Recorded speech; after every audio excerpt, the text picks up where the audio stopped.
Bonjour, je vous présente cet ouvrage.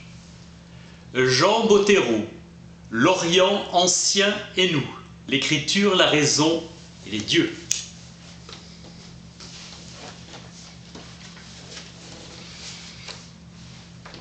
Les grandes découvertes de l'histoire ont besoin d'une longue maturation. Du 4e au 3e millénaire, plus lointain, parents identifiables par un gigantesque butin archéologique d'1 demi-million de documents déchiffrables. Fragments du grand traité d'astrologie, Nisan, et le premier mois de l'année mésopotamienne, mars-avril, et Sesrite, le 7e, septembre-octobre, sur 12 en tout. Une inscription royale est un des plus vieux documents cunéiformes. Tablette d'Uruk, Mésopotamie, entre les fleuves. Le pays de Sumer et d'Akkad, de Babylone et de Ninive. La Syrie moitié nord s'est toujours trouvée culturellement en dépendance de la Babylonie. La partie sud, Sumer, l'autre au nord, Akkad, Sémite. Lointaine naissance de notre Occident. Cet ouvrage relate la façon de voir, de sentir et de vivre de nos plus vieux parents reconnaissables en contraste avec la nôtre. Patrimoine culturel. Première écriture connue au monde et le passage à la tradition écrite transformera ses capacités. Réalisme du système graphique passant de l'écrit au réel et du nom à la chose. L'oniromancie, la divination déductive. Étrange volonté d'analyser systématiquement et rationnellement les choses de l'univers dans une recherche obstinée. Signe d'une conscience et d'une application de la causalité et de la preuve, ébauche de l'esprit scientifique. Le sort n'était connaissable que par les présages. Magie ou mieux exorcisme. Le but étant d'écarter de leur existence le mal, le malheur, la souffrance. Il apparaît aussi la conception monarchique du pouvoir. Était écrit la connaissance, la science, l'enseignement du droit, l'exercice de la justice et de l'équité. La portée et le sens du pouvoir royal. L'amour, homosexuel ou hétérosexuel, se pratiquait avec une plus grande liberté d'esprit. Lourde malédiction chrétienne. L'amour charnel s'entend, et dans son libre exercice non asservi à la vie de famille et à la propagation de l'espèce. Haute estime et dévotion à l'amour. Leur notion capitale était celle du destin, nous dirions de nature. Mépris du destin des prostituées des deux sexes par une attitude péjorative. Régnant souverain sur l'existence entière, la religion résolument polythéiste et anthropomorphiste. L'acte central est le principe du pouvoir monarchique et cohue des dieux et déesses. Le trépas et ses suites ont toujours tourmenté les hommes. Les anciens Israélites, les Sémites, ont eu une propension à développer sur 2 millénaires la distance entre les dieux et les hommes. La supériorité dans l'être, dans l'action, dans la durée, dans l'intelligence. La transcendance culminant dans leur monothéisme absolu. Dans cet ouvrage, l'auteur expose plusieurs fois un sujet pour exposer un autre angle de visée, règle d'or dans la communication du savoir, comme dans la magie ou l'exorcisme, la réitération plus sûre garant de l'efficacité. Les historiens ont de commun avec les acteurs de rentrer dans la peau de leurs personnages pour mieux les comprendre. Différence des langues entre l'hébreu biblique, phonétiquement plus riche que l'akkadien, et du prosaïque infini. Poésie de cour, formaliste, sumérien, guindé. Interminable et morne liste de mots ou de propositions sans unité. Grouillement polythéiste, terre à terre, manquant d'absolu, là où on ne sourdait Ni chaleur, ni éclat, ni puissance des mots, régnait secrètement l'intelligence des pensées, une soif de comprendre et une extraordinaire créativité. Seule ressource, une terre limoneuse et fertile, 2 fleuves pour l'irriguer, avec de l'argile, le bitume et le roseau. Ces hommes ont tout imaginé, tout créé. Ils ont édifié une puissance politique et militaire et des progrès techniques, admirables et féconds. Sans oublier l'Égypte aussi, ancienne, qui emprunta sa propre astrologie à Babylone. Les thèmes et schèmes ont été élaborés en Mésopotamie. Thalès de Milet, le plus vieux penseur ionien, retiendra l'eau pour matière première du monde. Les vieux philosophes grecs sont dans la trajectoire inaugurée par les archaïques mythographes de Mésopotamie. S'en prenant au problème du devenir et de la transformation, se posant la question de l'origine absolue des choses. Patrie des premières pères, discernables de notre Occident. Énorme dossier de lettres mésopotamiennes. Collaboration avec le grand sumérologue Kramer. Au moins 6e millénaire émerge la grande vallée entre Tigre et Euphrate, se peuplant d'ethnies inconnues et des sémites venus du désert syro-arabe. Au moins 4e millénaire, passage au régime urbain par réunion de villages primitifs plus ou moins autonomes. Vers moins 3200, premières inventions de l'écriture. Vers moins 2350, cité-État indépendant, première dynastie d'Our, Lagasse. Puis, premier empire sémitique fondé par Sargon le Grand, dynastie d'Akkadé. Un siècle d'anarchie, reprise du régime des cités-États, arrivée de nouvelles tribus sémitiques, les Amurites ou Amoréens. En moins 1750, première dynastie de Babylone. Moins 1600, invasion des Kassites, torpeur politique et développement culturel. Moins 1300, dans le nord de la Syrie, autour d'Assour, prend son indépendance. Moins 1100, renouveau babylonien. Arrivée de nouvelles tribus sémitiques, les Araméens. Son alphabétisation relègue l'akkadien toujours cunéiformisé à l'état de langue littéraire et savante, en moins 609. Moins 539, époque perse, moins 330, Alexandre le Grand, conquiert Babylone et la Perse, époque séleucide. Moins 200, la Mésopotamie est morte, envahie et conquise par les Parthes. Formation philosophique de l'auteur. Enseignement. La plus grande noblesse de l'homme est dans la connaissance, le savoir. Idéal exaltant et lumineux. Tout ce qui est utile et servile est de soi inférieur à ce quoi il sert. Seulement apprendre pour enrichir son esprit. La première grandeur de l'homme est d'apprendre.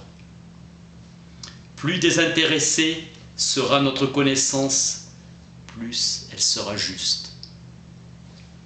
Il y a 2 grandes catégories de savants. Les uns accélèrent par leur recherche la fin du monde, les autres, remontant vers les origines du monde, laissent en paix l'univers.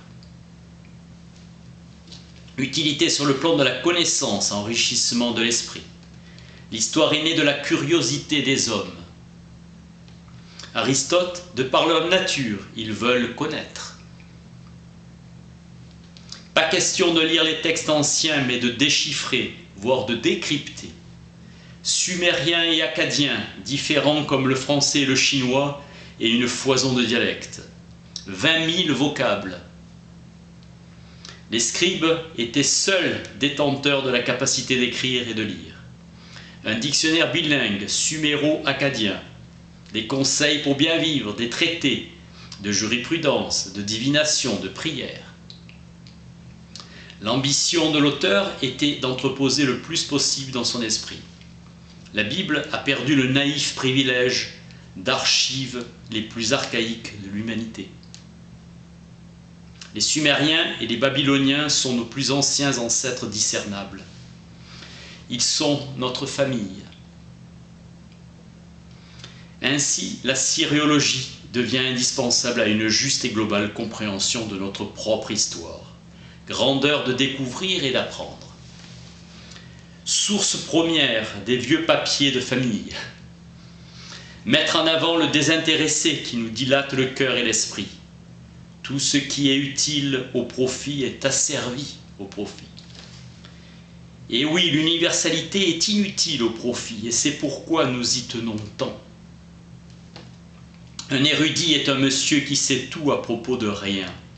La sériologie est notre première manière de vivre et de penser. La Bible remonte à la seconde moitié du 2e millénaire, avant notre ère. Moins 3000 pour les cunéiformes. Vestiges tant israélites que grecs. La civilisation mésopotamienne a fécondé et enrichi ses voisines, Israël et ses congénères sémites, les Grecs et les Hittites. Les Babyloniens ont développé le calcul et l'arpentage. L'écriture était à ses débuts un simple aide-mémoire, dressant des inventaires. Une encyclopédie de la quasi-totalité de l'univers matériel et non humain, en vue de comprendre l'univers en classant et ordonnant le contenu. Obstination à vouloir pénétrer les choses par-delà leurs apparences.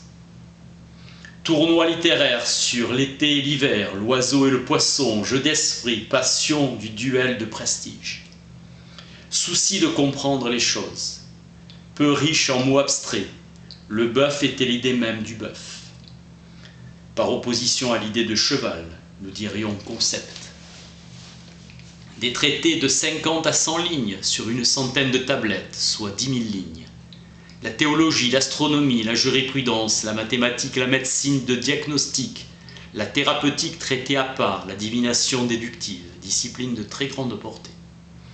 Les anciens Mésopotamiens étaient persuadés que le monde ne s'explique point par lui-même et s'étaient vus contraints de poser des personnages surhumains. Modèle de leur propre pouvoir politique avec leur roi manifestant ses volontés. La pictographie représentant des choses, pas d'autres choses. Le dessin du pied évoquant la marche.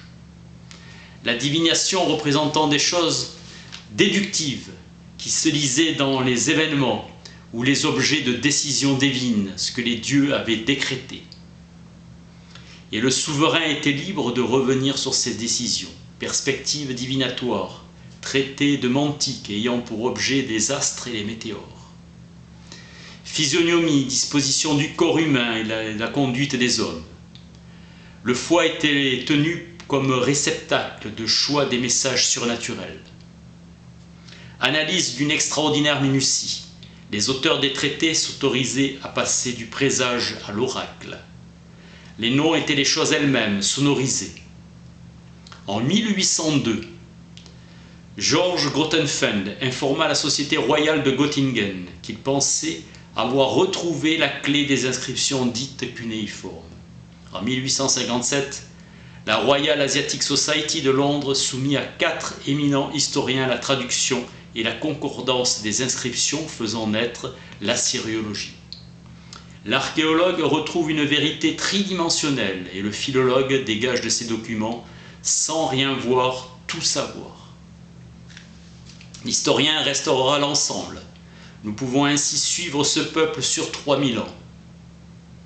Le babylonien et l'assyrien sont deux dialectes, le premier au sud, le deuxième au nord, de l'akkadien. La découverte du sumérien, langue originelle et peuple occupant archaïque de la Mésopotamie méridionale, inventeur de l'écriture en moins 3200. Puis disparurent absorbés par les Sémites. Égypte peu après, moins 3000, l'Inde, moins 2500, Chine, moins 2000. L'écriture n'a pas été d'emblée cunéiforme, mais linéaire, faite de lignes gravées ou marquées à la pointe sur une plaque d'argile molle. Ultérieurement séchée au soleil et plus tard cuite au feu. Le roseau, taillé en pointe, sera en biseau, donnant l'aspect cunéiforme. Dans l'art plastique, un dessin peut représenter par la suggestion plus qu'il en a l'air. Le pictogramme de la flèche désignant la vie. Un parallèle contemporain d'un homme de confiance, des fouilleurs de Suse, en Iran, ne savaient ni lire ni écrire et s'en sortaient très bien en inscrivant sur un carnet les sons ressemblants. La viande est dessinée par une oreille, car en persan goucht, viande et gouche, oreille, couche, d'où le dessin du deuxième. Qassem a réinventé à sa manière l'idéographie. Dirchman, archéologue malgré moi, son ouvrage. L'usage des valeurs phonétiques a contribué à diminuer le nombre des signes, l'écriture étant un aide-mémoire. Mais le défaut de l'écriture cunéiforme était de ne pouvoir fixer et communiquer tout ce que le langage parlé exprime des choses. Pictophonogramme, invention sumérienne. Après un demi-millénaire d'existence, en arrive à son état le plus accompli, se calquant sur la langue. Vers le XVe siècle avant Jésus-Christ, en Phénicie, au moment où, sous l'influence de l'écriture cunéiforme, on a mis au point l'alphabet, ultime perfectionnement réduisant les signes. Les Grecs ajouteront les signes des voyelles, trajectoire de l'écriture à sa pleine maturité et perfection, commençant en moins 3200, en basse Mésopotamie par les Sumériens. Figurant les choses par leur croquis, silhouette du tout, bilinguisme des Sumériens d'une part, et de l'autre ces sémites que nous appelons par convention acadiens. L'unique langue officielle s'est retrouvée concurrencée par l'acadien, puis supplantée par lui, subsistant que parmi les lettrés, comme langue savante, un peu comme le latin au Moyen-Âge. L'écriture créée par les Sumériens a dû s'adapter à l'acadien et ainsi exprimer de nouvelles subtilités. Laryngale, sifflante, emphatique. Les mêmes signes reviennent pour rendre les sonores. Imprécision du rendu avec le sumérien. Chassé-croisé sur le plan des choses signifiées et des mots significatifs, analysant le mot écrit pour avancer dans la connaissance des choses d'une conception réaliste. Recevoir un nom et exister, c'était tout un. Le nom n'y était point que pur accident, extrinsèque de la chose, pour marquer le non-être, l'inexistence du ciel et de la lune et de la terre, de l'en haut et de l'en bas, dans la tradition mythologique. Les destins des créatures, résultat de décision des dieux, étaient consignés sur la tablette des destins dont le détenteur était le Dieu souverain en personne. Le nom, le mot, selon cette manière de voir réaliste, n'avait sa pleine valeur que dans la mesure où il se trouvait mis par écrit. Réalisme de l'écrit, postulat mésopotamien. Pour nous, l'écriture fixe matériellement une existence transitoire comme concept signifié. L'écriture nous servant à conférer une existence objective, indépendante et durable de la parole. Or, la pictographie n'était pas une écriture de mots, mais une écriture de choses, transcrivant par des croquis ou des figures conventionnelles. L'écriture était radicalement concrète et réaliste, on écrivait la chose elle-même. L'écriture se détachant plus tard de ce réalisme, devenant un instrument plus abstrait de communication, comprendre la mentalité avec des yeux mésopotamiens. Le lion renvoyé au carnage et l'étoile au céleste. À la différence de l'Égypte, la valeur divinatoire des songes n'ont occupé qu'un modeste secteur. À leurs yeux, tout le monde était divinatoire, et les songes comme le reste, divination universelle. Ils étaient convaincus que le monde autour d'eux n'avait pas sa raison d'être. En lui-même, il dépendait totalement des puissances supérieures. Ils imaginaient ces dieux sur le modèle des hommes, mais radicalement supérieurs, sorte de plan général. Les dieux ne communiquaient pas de vive voix, ils codaient graphiquement pour l'offrir à la lecture de ses destinataires.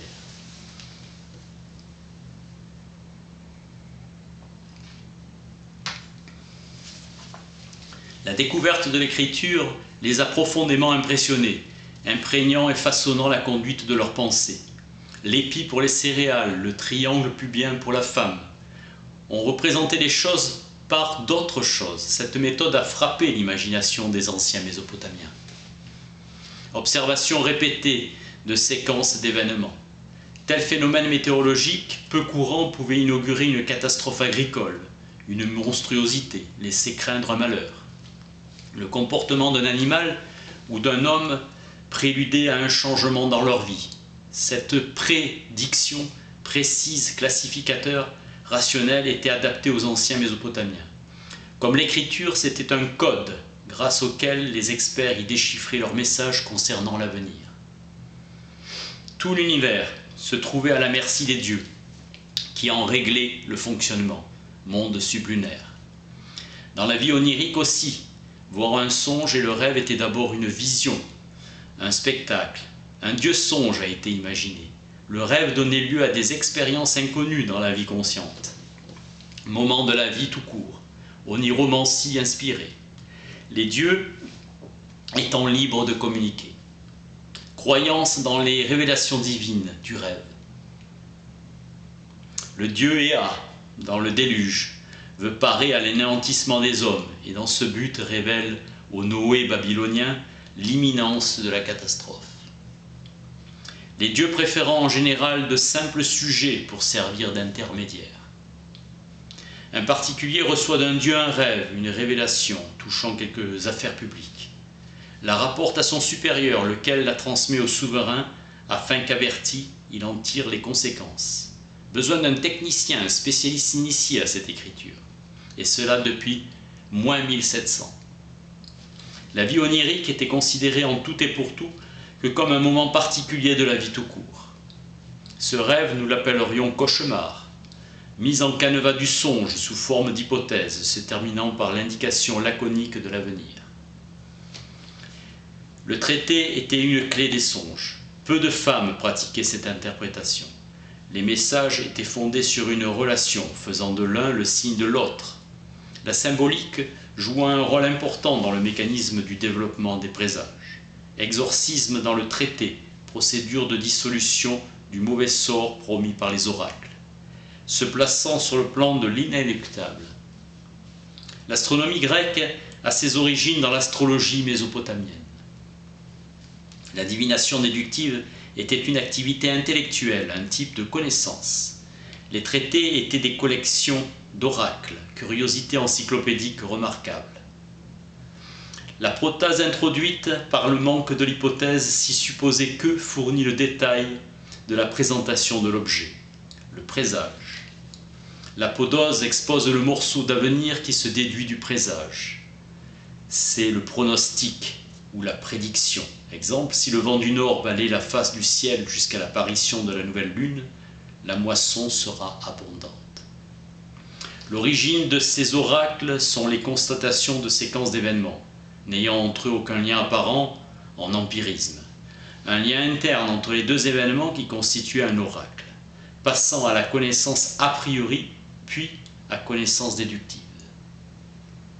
C'est déjà une science, volonté d'analyse systématique. Systématisation faisant appel au réel contrôlé, une volonté d'enregistrer tout ce qui a été observé et théoriquement observable, devenant une science véritable. Cette définition vaut pour la jurisprudence, la médecine, la mathématique. Les puissances supérieures décidant à leur gré, notion que les Grecs ont répudiée. Mais cette attitude abstraite devant les choses ne pouvait s'oublier comme le feu ou la céramique. C'est une acquisition définitive de l'esprit humain, un enrichissement et un progrès considérable. Moment capital de l'histoire de l'homme. L'invention du feu, la culture des plantes, la domestication des animaux, la métallurgie, l'écriture, l'abstraction de la connaissance universelle et rationnelle. En fait, l'esprit scientifique, et c'est ce que nous sommes devenus, et ce qui nous fait toujours vivre, qui est un progrès admirable. Le signe de l'ennemi avait la tête retournée en fuite après la défaite. Des combats fictifs remplaçaient le roi par un autre roi de substitution qui se maintenait si le vrai mourait.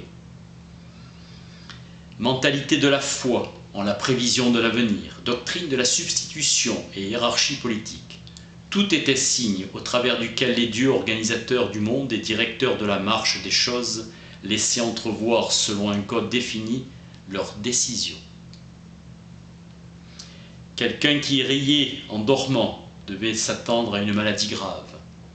Les présages étaient tirés de tous les ordres de la nature, étudiés et scrutés durant des siècles durant. L'éclipse, présage transparent d'une autre occultation. Illuminateur et le guide du peuple étant le roi. Foi totale et sans réserve. C'était un avenir conditionnel, non absolu mais judiciaire, comme une sentence des juges. Chaque oracle était un verdict. Procédure pour que les dieux fassent grâce. On pensait que le mal promis pouvait se transférer d'un individu à l'autre par exorcisme, comme un fardeau. Et cela par contact ou ressemblance. Primauté absolue du souverain dans la hiérarchie politique, la raison d'État permettait les excès et les crimes. Terrifiante hécatombe d'une cour royale immolée pour accompagner son maître dans l'au-delà.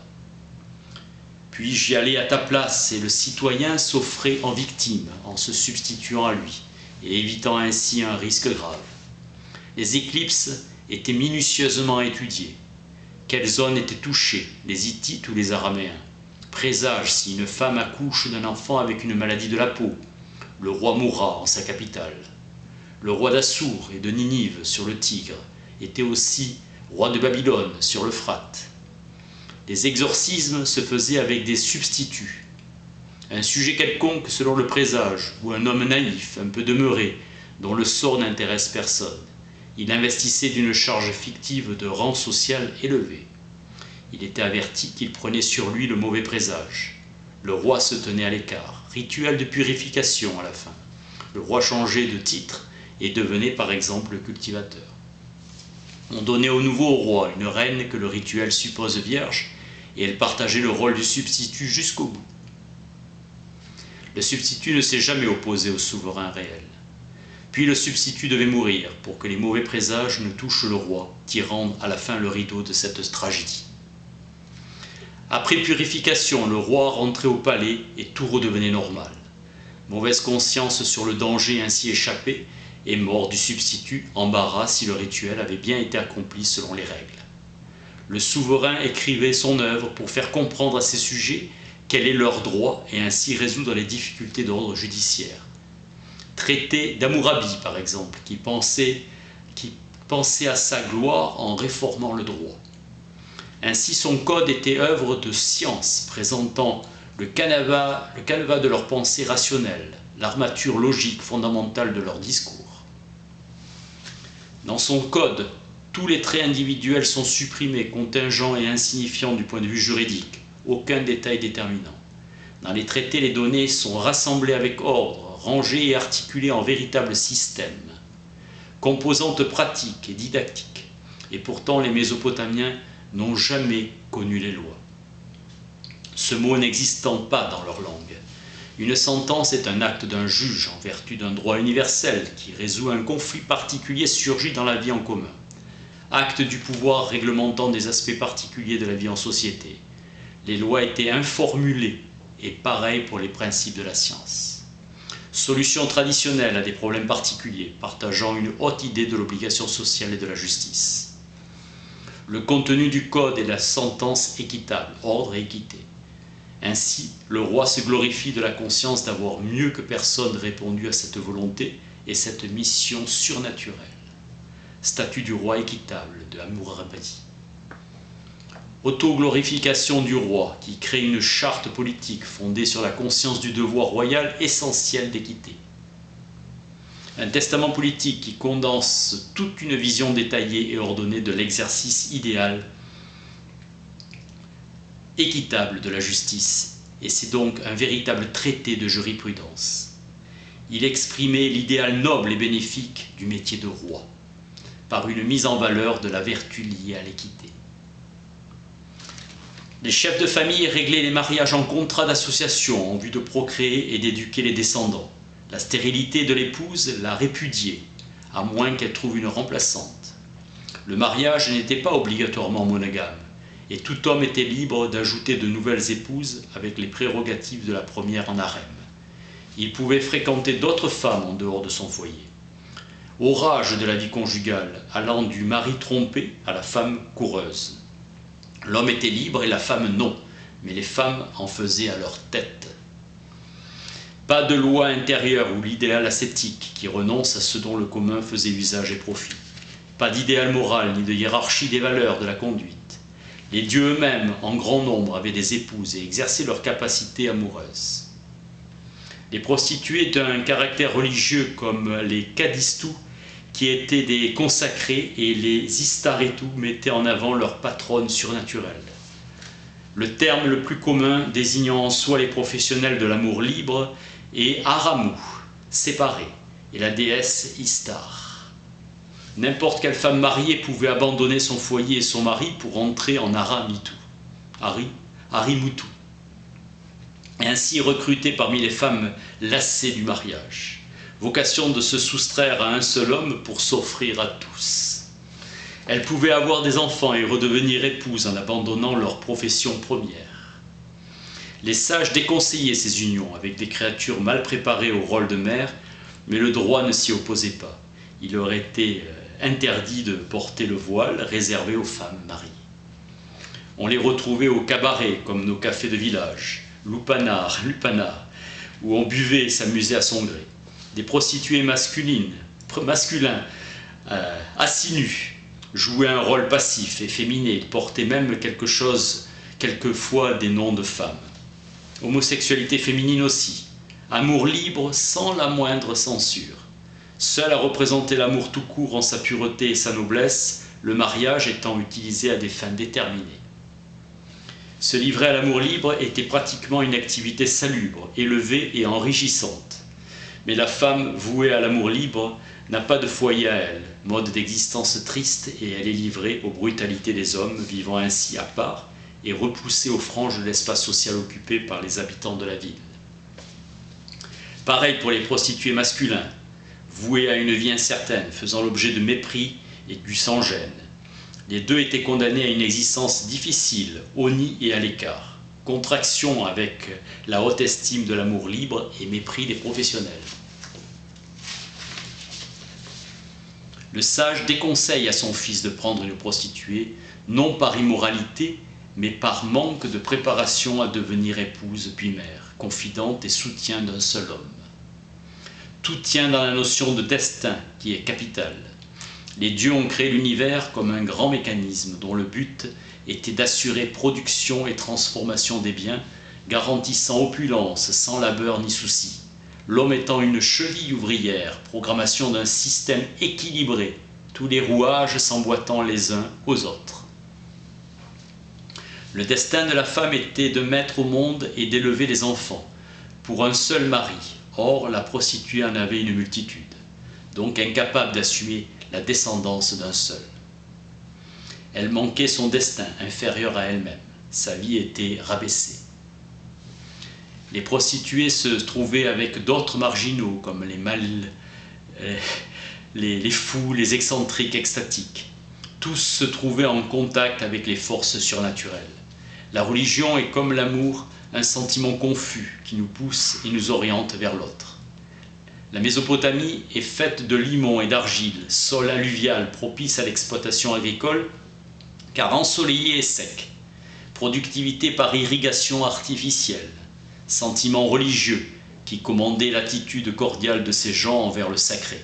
Admiration, respect et crainte, transcendance. Polythéisme et anthropomorphisme, le sacré se retrouvait dans les personnalités des dieux. Principe monarchique et organisation du monde divin, exercice de l'autorité des dieux. Chaque agglomération avait son propre panthéon. Toute une population surnaturelle créant la mythologie. Et pour l'origine du monde, une cosmogonie sans développement particulier. Vers moins 1700, le super sage en acadien Atrak Haïs, vaste synthèse lumineuse et pénétrante, première ébauche des chapitres liminaires de notre Genèse biblique par-delà le déluge. Après le déluge, les dieux procèdent par destinée pour ne cesser de diriger les hommes, inscrivant dans les choses et communiquant aux intéressés. L'image du pouvoir royal est transposée sur le monde surnaturel, véritable analogie, c'est-à-dire un moyen de connaissance. La religion devenant un véritable système, le service des dieux, le culte, fournissant aux dieux tout ce qui leur a été nécessaire ou utile pour mener une existence opulente. Les temples, avec les statues et les images des dieux dédicataires, du sanctuaire. Cérémonies fastueuses pour leur résidence d'ici-bas, obéissance aux dieux, recommandant la manière de vivre et l'attitude envers le divin, obligation, non réellement morale au sens éthique de la Bible, mais juridique. La mauvaise action, le mal moral n'entrait pas en compte. La plupart des maux s'expliquaient par les causes immédiates. Sinon, le mal était le châtiment ordonné par les dieux pour toute contravention à leur volonté souveraine. L'imagination créant des démons se transformera en gendarmes des dieux, chargés d'exécuter leurs arrêts criminels. Cette mythologie du mal fournissant le remède aux maux. Le pire des maux étant la mort inscrite dans notre nature et destin. Mort naturelle, sans circonstances atroces. Son fantôme rejoignant la cohorte infinie de ses prédécesseurs, pouvant revenir tourmenter les vivants. Décalque impalpable et chimérique qui subsiste de chacun de nous après la mort. Manière d'être, non pas immortelle, mais dans la durée. Les actions humaines se suivent et s'annulent finalement. Il ne reste rien et que l'action semble inutile. L'univers est plus grand que lui, et surtout trop grand pour lui. Personne ne sait répondre au sens de la vie humaine, car l'homme, en tant que tel, est incapable de comprendre la marche du cosmos, et énigme sans nombre que pose l'univers et son fonctionnement. Seuls les dieux, maîtres de l'univers, le connaissent et en comprennent la marche. Les dieux sont justes et doivent traiter les hommes avec justice. Le dévot irréprochable est aussi en butte à la souffrance et au malheur, et cela est une énigme incompréhensible. Contradiction perpétuelle qui régit l'activité humaine tout entière, versatilité. La question se posant est, la vie a-t-elle un sens? Ce sens, personne ne peut le comprendre, car il fait partie du mystère de l'univers. Les hommes ne peuvent comprendre, les dieux savent. C'est ce qui ressort des poèmes ou monologues et dialogues, textes acadiens restitués par Lambert en 1960 dans sa magistrale Babylonian Wilstow Literature. Ligne de pensée religieuse essentielle en Mésopotamie ancienne, différence d'ordre entre les hommes et les dieux. Embryon de transcendance, portant ses fruits dans le monothéisme, prérogative d'Israël. La mort était ressentie comme une destinée universelle et inéluctable. Le dernier soupir soustrayait les défunts à la souveraineté des dieux d'en haut pour les faire passer sous la mainmise d'en bas, l'enfer. Son fantôme se substituant à l'homme vivant, univers inconnu et inconnaissable, remplaçant notre lumière par les ténèbres, notre agitation par l'immobilité et le silence. Jugeant l'existence après la mort morne et torpide, aux antipodes de notre joie de vivre, claire et bruyante, condamnés à la société des trépassés. Leurs descendants devaient mener le deuil, les pleurer et les ensevelir selon les rites dans leur demeure éternelle, relégués à jamais au pays sans retour. Mais ils pouvaient se retourner contre les vivants et leur nuire, leur apparaître la nuit et les épouvanter, esprits. Le trépas mettant un terme à tout ce qu'il y a de positif, de lumineux, de brillant, de joyeux, d'actif, de réconfortant et d'heureux dans notre existence. Les Acadiens sont les plus vieux sémites, et Acadée est le nom d'une antique cité non loin de Sipar. Araméens, ensemble de populations sémitiques, semi-nomades, puis sédentarisées. Leur langue s'écrivait avec un alphabet dérivé du phénicien, reléguant l'acadien toujours qu'uniformisé à l'état de langue littéraire et savante.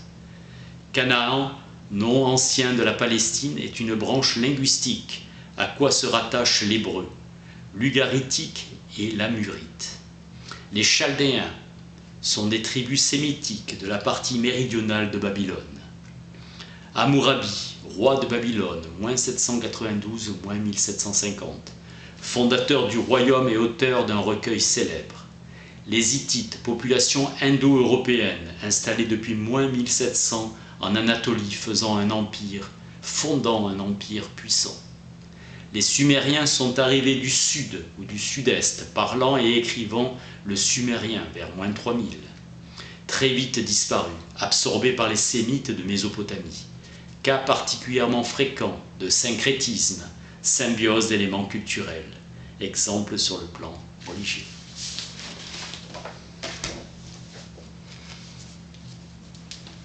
Jean Bottero, l'Orient ancien et nous, l'écriture, la raison et les dieux.